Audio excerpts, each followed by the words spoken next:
요즘 한국은 서울에서 양평으로 가는 고속도로 그 종점을 변경하는 문제로 벌집을 쑤셔놓은 것 같이 그렇게 시끄럽습니다.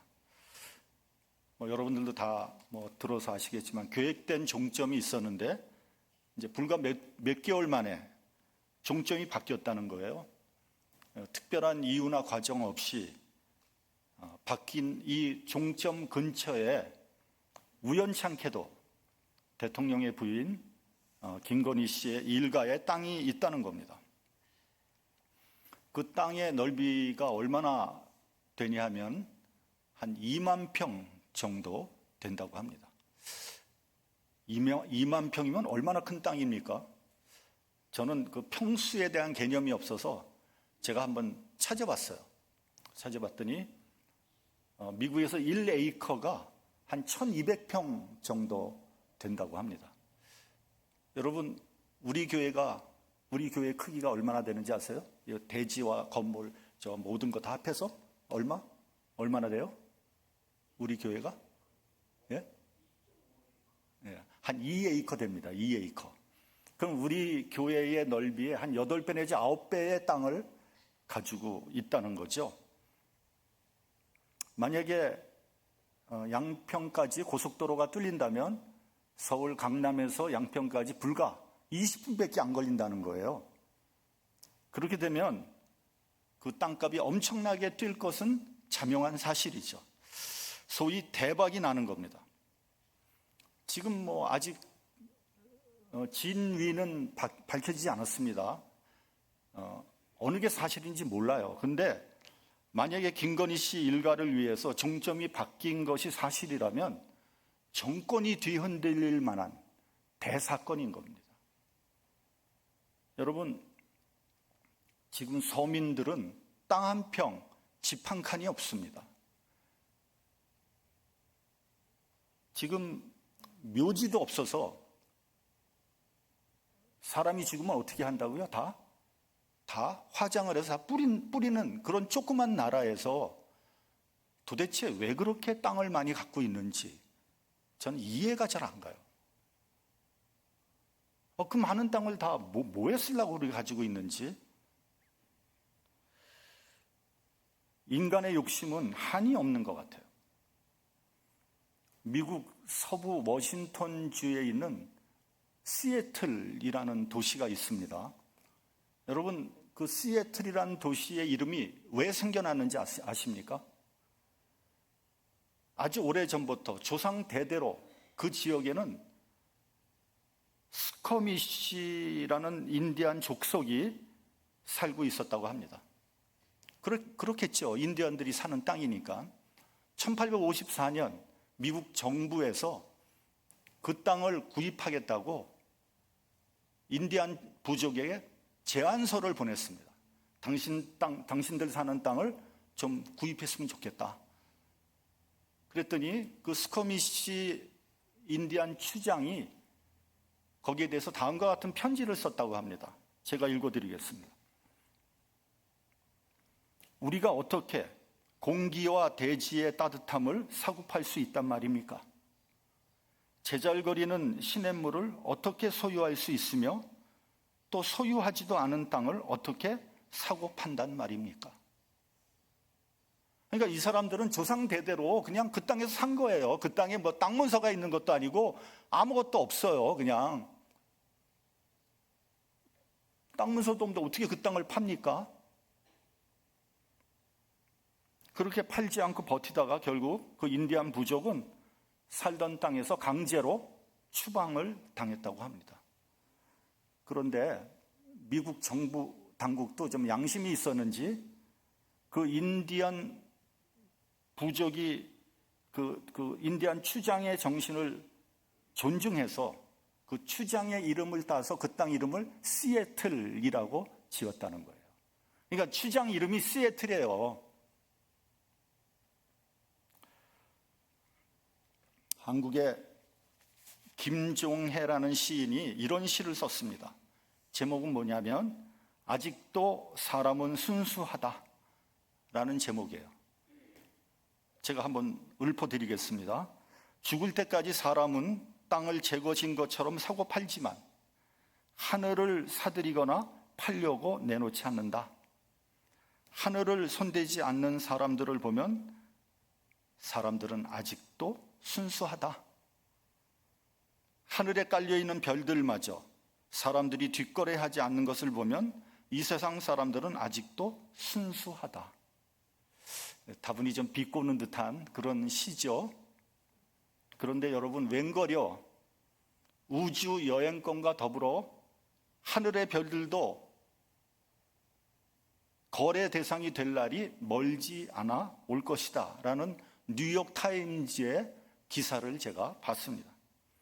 소위 미국의 하이텍 기업들, 아마존이나 일론 머스크의 스페이스 X, 또 메타버스, 애플, 구글, 마이크로소프트 같은 대기업에서 인터넷을 통해서 우주의 별들을 사고 파는 날들이 올 것이라고 했어요. 아니, 하늘에 있는 별들이 자기 겁니까? 이거 내 거라고 그냥 침발로 놓으면 내게 되는 겁니까? 그게? 평양의 대동강물을 팔아먹었다는 봉이 김선달보다도 더 황당한 녀석들인 것이죠. 아무튼 앞으로 우주산업은 진짜로 돈이 되는 블루 오션이라고 합니다. 그래서 지금 많은 나라들이 우주 개발에 그렇게 돈을 투자하고 있는 거예요. 앞으로 우주 개발에 엄청난 돈을 벌 것입니다. 여러분, 인간이 무엇입니까? 요즘 많은 사람들이 인간 되기를 포기하고 살고 있어요. 인간답게 살지 않는 거예요. 최근에 제가 한국 뉴스를 봤는데 하도 기가 막힌 뉴스가 있어서요, 제가 말씀을 드립니다. 어떤 사람이요, 지갑을 주셨어요. 그 지갑을 열어봤더니 그 안에 27만 원이 들어가 있더라는 거예요. 그리고 거기 각종 크레딧 카드, 증명서 같은 게 들어가 있더라는 거예요. 근데 이 사람이 생각을 했어요. 이 27만 원을 싹 빼고 그냥 지갑을 놔두고 갈까? 아니, 주셨으니까. 근데 이제 양심에 좀 가책이 돼서 경찰서에 갖다 줬다는 거예요. 그러면서 이 사람이, 내가 이렇게 지갑을 갖다 줬으니까 살해금을 받아야 되지 않느냐? 그래서 경찰서에서 그건 지갑 주인이 알아서 할 일이지 살해금을 안 줘도 되고 줘도 된다는 거예요. 그래서 그 지갑 주인을 만났어요. 만나서 이제 이 사람이, 내가 이렇게 당신 지갑 주워줬는데 살해금을 좀 받았으면 좋겠다. 그러니까 얼마를 원하느냐 그러더래요. 그래서 10만 원만 주면 되겠다. 10만 원. 그러니까 이 사람이 코웃음을 탁 치더라는 거예요. 그랬더니 알겠다. 그러더니 가서 얼마를 보냈냐면 3원을 보냈대. 3원을. 그게 신문에 났어요. 돈을 달래는 사람이나 3원 주는 사람이나 다 인간 되기를 다 포기한 사람들 아닙니까? 자기 돈도 아닌데 왜 돈을 달라고 그럽니까? 당연히 주인을 돌려줘야죠. 그럼 주인은 말이죠, 그걸 받고 감사하면 한 10만 원 정도는 줄 수 있는 거 아닙니까? 왜 세상이 이렇게 돼가는지 전 잘 모르겠어요.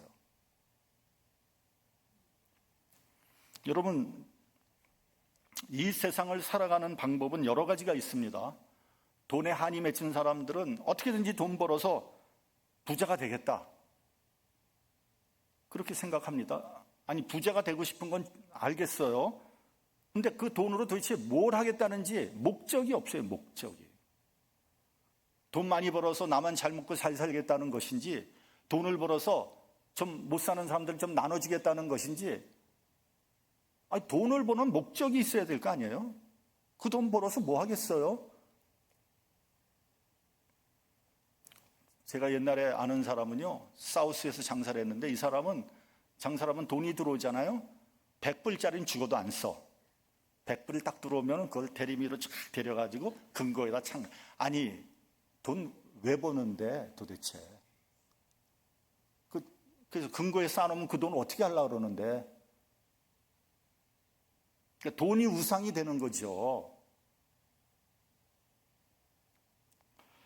우리말에 개같이 벌어서 정승같이 쓰겠다, 이런 말 있지 않습니까? 근데 그 말 잘못된 말이에요. 여러분, 개같이 벌면요, 돈이 아까워서 정승같이 못 써요. 개같이 쓰죠. 또 어떤 사람은요, 공부 열심히 해서 높은 자리에 올라가겠다, 그래서 역사에 이름을 남기겠다, 뭐 이런 사람도 있습니다. 그래서 학교 다닐 때부터 열심히 공부합니다. 정말. 그러면 그렇게 얻은 지식과 권세를 가지고 뭘 하겠다는 겁니까 도대체? 목적이 불분명해요. 여러분, 공부 열심히 해서 훌륭한 이름을 남긴 사람도 있지만 역사적으로 악명을 남긴 사람도 있고요, 오명을 남긴 사람도 있습니다. 여러분, 지금 한국의 정치인들 다 한국에서 내노라 하는 좋은 대학 나오고요, 공부 잘하던 사람들이에요. 근데 그 사람들 때문에 지금 한국이 얼마나 어지러운지 말로 다 할 수 없어요. 뭐하러 공부하는 겁니까 지금?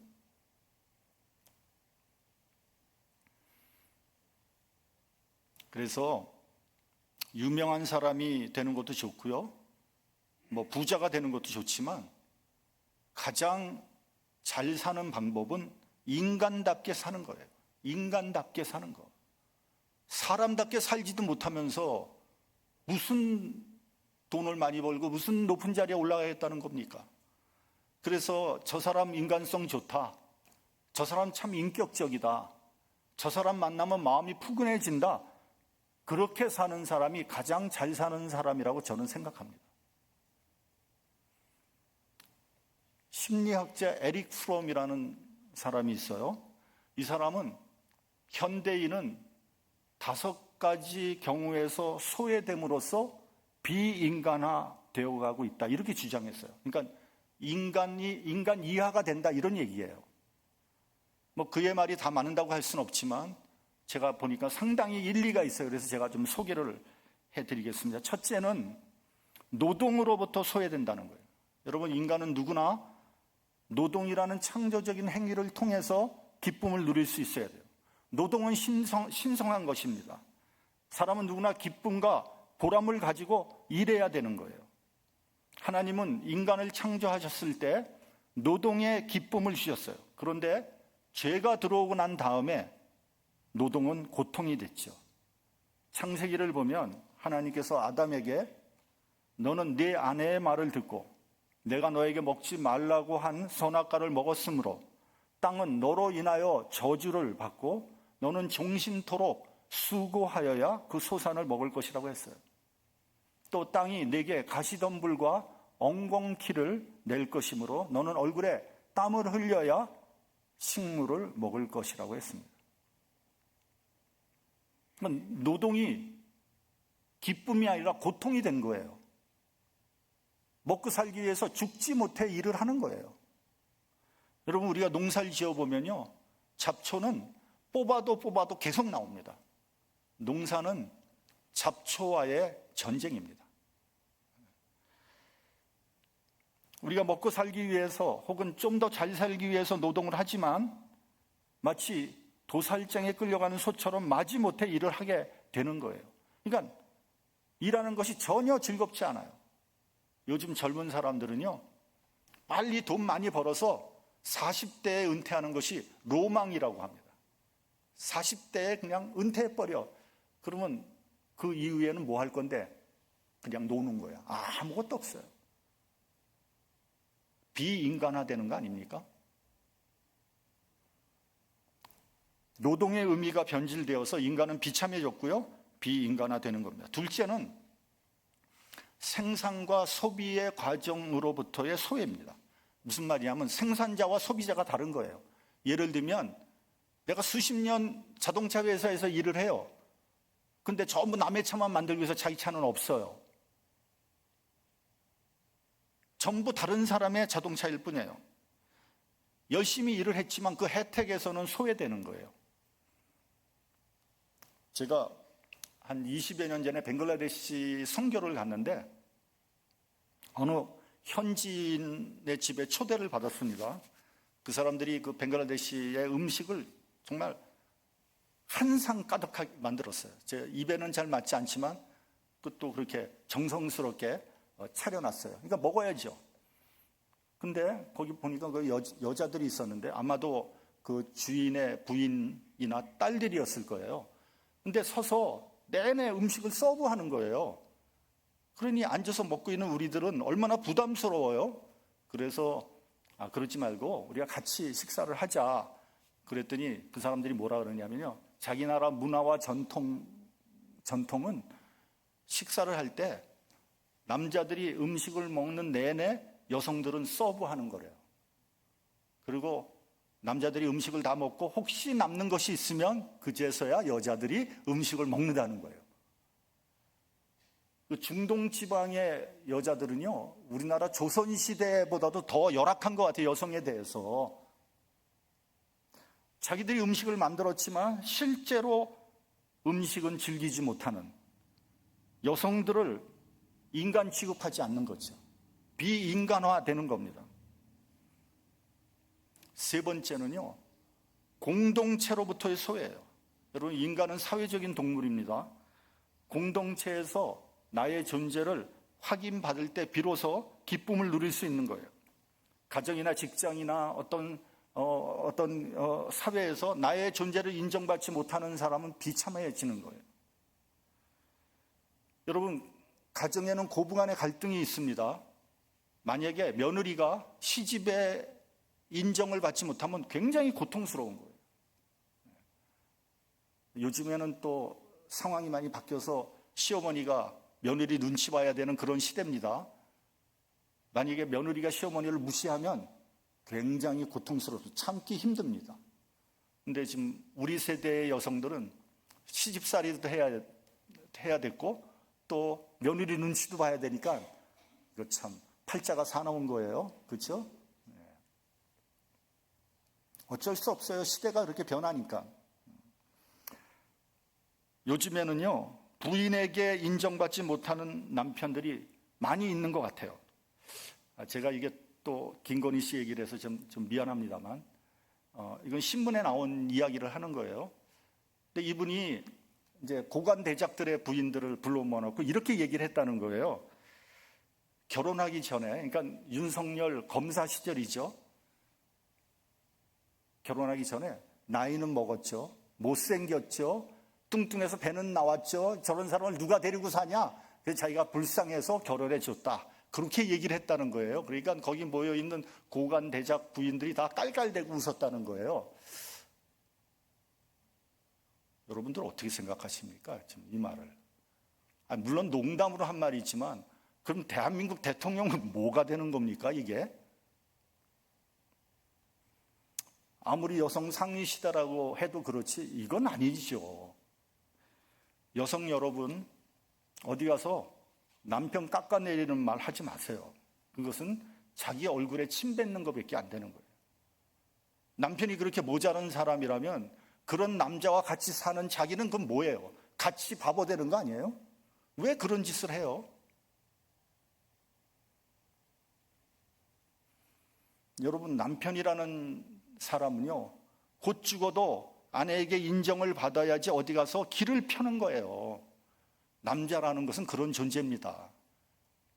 자기 부인한테마저 인정받지 못하는 사람이 어디 가서 리더가 되겠습니까? 교회에서도 보면 어울리지 못하고 겉도는 사람들이 꼭 있습니다. 그런 분들을 교회의 일원이 될 수 있도록 따뜻하게 대해 주십시오. 교회에서마저 소외된다면 그 사람이 어디 가서 따뜻한 대접을 받겠습니까? 사도행전 9장에 보면은 바울이 사울이었을 때 예루살렘 교회에서 성도들을 사귀려고 했는데 아무도 그를 믿어주지 않았어요. 그럴 수밖에 없죠. 그 전에 교회를 정말 극성맞게 핍박을 했잖아요. 못된 짓을 많이 했으니까 당연하겠죠. 심지어는 스테반 집사가 돌에 맞아 순교할 때 그것이 옳다 하고 증인을 선 사람이 사울이었거든요. 그러니 아무도 가까이 하려고 하지 않았고요. 인정하려고도 하지 않았습니다. 그때 사울의 편에 선 사람이 있었어요. 누굽니까? 그때 사울의 편에 선 사람이 있었어요. 누구죠? 몰라요? 성경 시험 보면 다 빵점 받겠네. 바나바예요, 바나바. 바나바가 사울을 변화해 줬고요. 교회의 일원이 될 수 있도록 도와줬어요. 만약에 바나바가 없었더라면, 그래서 사울이 교회에 발붙이지 못했더라면, 그래서 교회에서 시험을 받았더라면 그가 과연 바울이 될 수 있었을까? 혹은 대사도가 될 수 있었을까? 물론 그래도 대사도가 됐겠죠. 그러나 안 그럴 수도 있겠다, 그런 생각을 했습니다. 넷째로는 이웃으로부터의 소외예요. 여러분 요즘 세상에는요, 사실 이웃도 없고 친구도 없는 것 같아요. 이웃과의 관계가 순수하고 인간적이어야 되는데, 많은 사람들이 이웃을 일종의 수단으로 생각을 합니다. 유익의 수단으로 생각을 한단 말이죠. 이해관계에 얽혀서 이용하려고 하고 덕을 보려고 하면요, 마음이 불편해지고 불신이 싹트는 거예요. 더 이상 이웃이라고 할 수 없습니다. 교회에서도 상대방을 형제 자매로서 사랑의 대상으로 봐야지 이익의 대상으로 보면 안 되지 않겠습니까? 신앙은 고사하고 인간적인 관계마저도 무너지는 거예요. 비인간화되는 거예요. 다섯 번째, 자기 자신으로부터의 소외입니다. 현대인은 가정, 사회, 직장 너무 바쁘다 보니까 자기 자신을 잃어버렸어요. 내가 없어졌어요. 실종됐어요. 여러분, 여기 내 자신을 위해서 산다 하는 분 한번 생각해 보세요. 살다 보면 전부 남을 위해 사는 거예요. 남이라 그래봐야 자녀를 위해 산다든지 하다 보면은 내 마음대로 할 수 있는 게 하나도 없어요. 다른 사람 눈치 봐야 되고요. 상황 돌아가는 거 봐야 되고요. 그러다 보니까 내 생각, 내 주장 이런 거 다 없어져 버렸어요. 나의 주체성이 없어진 거예요. 내가 내 마음대로 내가 소신껏 어떤 일을 처리하는 것이 아니라 다 다른 사람에 의해서 움직이는 거예요. 그렇지 않습니까? 이것이 맞다 그러면 다 이쪽으로 몰리고, 저것이 맞다 그러면 다 저쪽으로 몰립니다. 누군가가 그런 말을 했습니다. 현대인들은 마치 레밍과 같다, 레밍. 쥐떼와 같다는 거예요, 쥐떼. 그래서 앞에 쥐가 그냥 뛰면 뒤에 쥐는 영문도 모르고 같이 뛰어가는 거예요. 현대인이 그렇다는 거예요. 자기 자신으로부터 소외된 거예요. 여러분, 소외된 인간은 비인간화되는 겁니다. 인간의 본질에서 벗어나는 것이고요. 그것이 곧 타락이에요. 누가복음에 나오는 탕자의 비유를 한번 생각해 보십시오. 탕자는 아버지 집을 떠나서 허랑방탕하게 돈 다 써버리고 거의 거지꼴이 돼서 아버지 집으로 돌아왔습니다. 부끄럽고 죄송하지만 아버지 집으로 돌아왔을 때 비로소 자기 자신을 되찾게 되었죠. 만약에 탕자가 외국에 나가서 성공을 했다고 생각을 한번 해보세요. 돈 많이 벌었어요. 부귀영화를 누려요. 그렇다고 탕자가 행복할 것 같습니까? 저는 아니라고 생각해요. 여러분, 물질의 성공이 그 사람을 행복하게 하지 못합니다. 여러분, 이 세계에서 가장 잘 사는 지역에서 자살률이 가장 높은 거예요. 그 사람들이 행복하면 왜 자살하겠어요?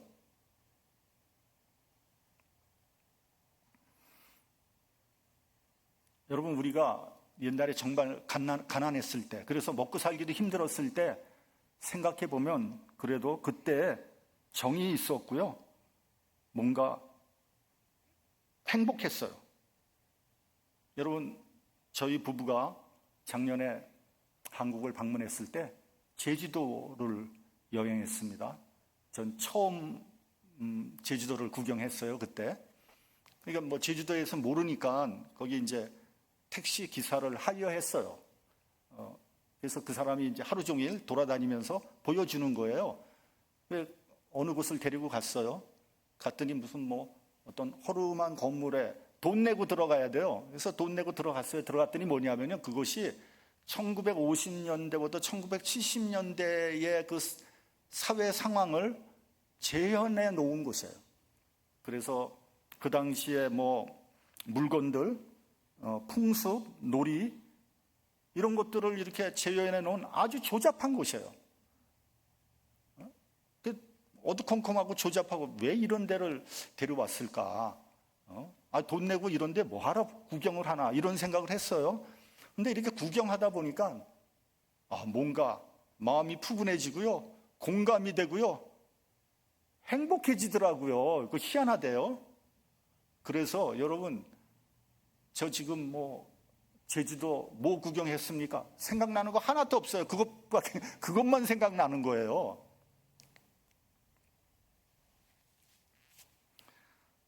실제로 우리는 딜레마에 빠져 있어요. 이제 우리나라는 잘 사는 것 같아요. 우리도 지금 뭐 미국에서 뭐 잘 먹고 잘 살지 않습니까? 한국 나가보면 돈도 많고 뭐 편의시설, 복지 이런 거 잘 돼 있는 것 같은데요, 아무도 행복하지 않는 것 같아요. 자살률 최고의 사회, 서로 불신하고 서로 물어뜯는 그런 사회가 됐어요. 누구도 믿지 못하는, 교회와 교인마저도 믿지 못하는 비인간화된 사회가 되었습니다. 가정은 파괴되었고요, 윤리 도덕과 사회 기강은 무너진 불신 사회가 되었습니다. 그러면 여러분 어떻게 해야 됩니까? 여러분, 무엇보다도 중요한 것은 인간성을 회복해야 돼요. 다시 말하면 하나님의 형상을 회복해야 돼요. 하나님의 형상인 영이 이성을 지배하고 이성이 육체를 지배해야 돼요. 그런 사람을 비로소 그리스도인이라고 부르는 거예요. 여러분, 멀쩡히 잘생겼다고, 공부 많이 했다고, 돈 많이 벌었다고, 성공했다고 다 같은 인간이 아니에요. 여러분, 인간을 세 가지 부류로 나눌 수 있습니다. 첫째는 육체 주도적인 인간이 있어요. 육체의 소욕대로 사는 사람이 있어요. 불평하고 원망하고 분노하고 싸우고 육체의 정욕대로, 감정대로 그렇게 사는 사람이 있어요. 육체가 주도하는 인간이에요. 비인간적인 사람이죠. 둘째는 이성적인 사람이 있어요. 이성이 지배하는 사람이에요. 이런 사람은 비교적 윤리 도덕적으로 삽니다. 합리적이고 상식적인 사람이에요. 그러나 대단히 이기적이에요. 자기중심적이에요. 그래서 이익 앞에는 추호의 양보도 하지 않아요. 이런 사람들은 철저하고 똑똑해요. 성공하는 사람이에요. 부자가 돼요. 그러나 그 결론은 허무한 거예요. 절망합니다. 허무주의에 빠집니다. 영성이 없는 이성은 인간을 교만하게 만들고요, 결국 타락하게 만드는 거예요. 셋째는 영적인 사람이 있어요. 이런 사람은요, 하나님과의 바른 관계를 가장 중요하게 생각하는 거예요. 하나님의 형상이 회복돼야지 비로소 온전한 인간성이 회복되고요, 그런 사람을 그리스도인이라고 하는 거예요. 우리 본문 9절을 같이 봉독을 하겠습니다. 본문 9절.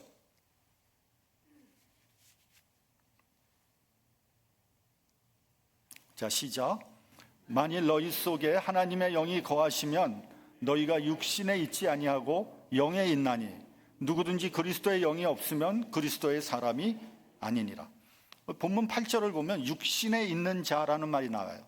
육신의 소욕에 지배받는 자는 하나님을 기쁘시게 할 수 없다 그랬어요. 오늘 지금 읽은 9절에 보면 하나님의 영이 거하는 사람을 그리스도인이라고 했어요. 이게 무슨 말이냐면, 다시 말하면 하나님의 말씀이 그 사람을 지배할 때 비로소 그리스도인이라고 하는 거예요. 하나님의 말씀이 나를 통제해야 돼요. 그러니까 예를 들면 이런 거예요. 거짓말을 하려고 하다가도 하나님 말씀이 생각나서 거짓말을 안 하는 사람, 이게 그리스도인이에요. 남의 돈을 가지려고 했다가도, 이게 내 돈이 아닌데 남의 돈을 가지려고 했다가도, 아까 말씀드렸죠? 주운 돈 내가 가져도 누가 뭐라고 하지 않아요. 그러나 하나님 말씀이 생각나서 하지 않는 것, 그 사람이 그리스도인이에요. 여러분, 양심 때문에 안 한다, 그게 그리스도인이 아니에요. 양심 때문에 안 한다, 그거는 이성적인 사람이에요. 양심은요, 언제 변할지 모르는 거예요. 하나님의 말씀은 천지가 없어져도 1.1핵도 변하지 않는 거예요. 하나님 말씀 때문에 내가 하지 않는 거예요. 그게 그리스도인이에요. 부정부패를 저지르려고 하다가도 하나님 말씀 때문에 하지 않는 사람, 이게 그리스도인이에요. 여러분, 그렇다고 그리스도인이 죄를 짓지 않는다는 게 아니에요. 죄를 지어요. 죄를 짓고 난 다음에도 하나님 말씀이 생각나서 회개하는 사람, 이런 사람이 그리스도인이에요. 죄를 짓고 난 다음에도 에이 뭐 남들 다 하는데 이렇게 자기 합리화하는 사람은 그리스도인이라고 얘기할 수 없어요. 아무리 교회를 오래 다녀도요, 무늬만 그리스도인이에요. 하나님의 말씀이 지배하지 않는 사람은 아무리 목사 아니라 뭐라 그래도 실질적인 무신론자예요. 하나님 믿지 않는 거예요.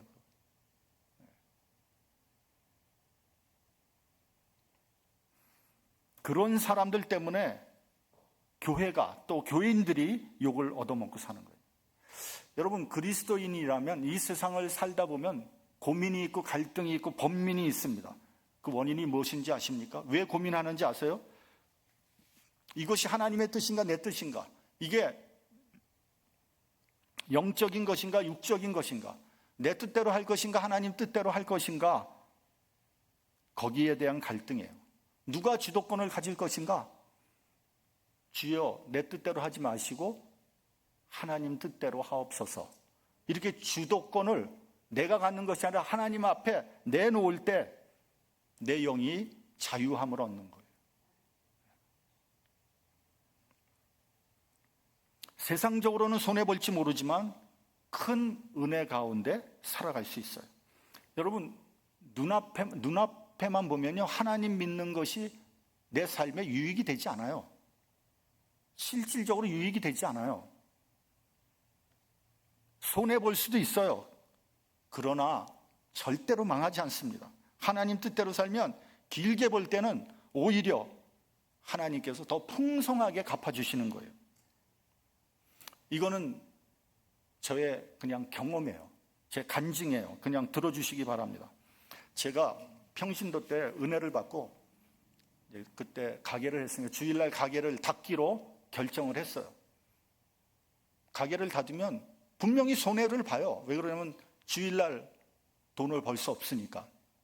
근데 어떤 분은 그러더라고요. 그러지 말고 종업원한테 맡기고 당신은 교회 가면 되지 않느냐. 근데 제가 종업원한테도 교회 나가라 그랬거든요. 그러면 저는 교회 나가고 종업원들은 가게에 있어서 교회 못 나가고, 그럼 종업원들 교회 나가지 말라고 얘기하는 거 같은 거 아니에요? 그래서 결심을 하고 문을 걸어 잠갔습니다.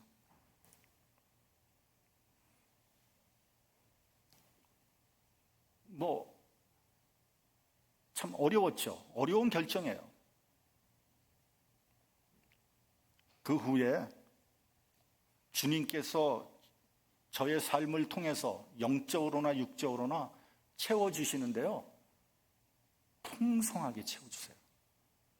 저 망하지 않았어요. 여러분, 돈 버는 거 중요해요. 근데 돈 쓰는 게 더 중요해요. 쓸데없는데 돈이 다 빠져나가면요, 아무리 벌어도 소용없어요. 하나님이 막아주셔야 되는 거예요. 하나님 말씀대로 순종하면요, 절대로 망하지 않아요. 오히려 더 풍성해져요. 여러분들 영적으로나 육적으로나. 근데 이걸 모른단 말이에요. 그래서 그 결단을 하질 못하는 거예요. 답답한 일이죠. 여러분, 말씀은 생명이에요. 말씀은 그저 성경책에 기록되어 있는 글자가 아니에요. 윤리 도덕적으로 좋은 말이 아니에요. 말씀이 내 심령 가운데 역사할 때 나의 영혼이 살아나는 거예요. 그것을 우리는 거듭났다고 하는 거예요. 내 죽었던 영혼이 어떻게 살아납니까? 그 말씀으로. 그래서 요한복음 6장 63절에 보면 살리는 것은 영이니 육은 무익하니라 내가 너희에게 이른 말이 영이요 생명이라 그랬어요. 마찬가지로 오늘 본문 11절을 보면 너희 안에 거하시는 그의 영으로 말미암아 너희 죽을 몸도 살리신다 그랬어요. 너희 죽을 몸도 그 말씀으로 살리신다는 거예요. 여러분 여기 있는 분들 다 100% 다 죽습니다. 앞으로 안 죽을 사람 있어요 여기? 근데 그 죽을 몸도 하나님 말씀으로 살리신다는 거예요. 그래서 부활이 가능한 거예요. 여러분 그리스도인이 도대체 뭡니까? 뭐가 그리스도인이에요? 교회 다니는 사람이요? 천만의 말씀이에요. 하나님 말씀에 순종하는 사람이 교회 다니는 사람이에요. 내 생각, 내 정욕대로 사는 것이 아니라 하나님 말씀 때문에 내 생각, 내 주장, 내 사상, 내 정욕을 통제할 수 있는 사람, 이런 사람이 그리스도인이에요. 여러분들 성령으로 충만하고 성령으로 거듭나시기 바랍니다. 그런 사람이 영적인 사람이고요. 그런 사람이 주님의 말씀으로 부활하는 거예요. 아무나 부활하는 게 아니에요. 기도하시겠습니다.